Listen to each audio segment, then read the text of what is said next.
Fianna Fáil representatives will today vote on who to endorse as their presidential candidate. But could this turn into something of a referendum on Micheál Martin's leadership? He has strongly and publicly backed the former Dubs manager Jim Gavin, who is described as a very significant person of high integrity and character.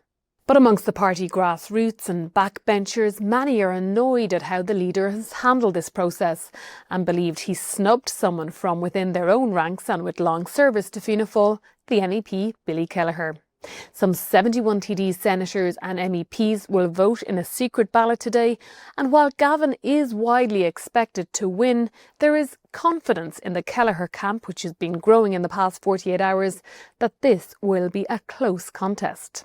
Some TDs are describing it as a referendum on Micheál Martin's leadership and say that anything more than 25 votes for Billy Kelleher could be damaging to him and show a big portion of his backbenchers are not under his control. While Micheál Martin is likely to get his man across the line, he could also get a kicking from TDs in the process.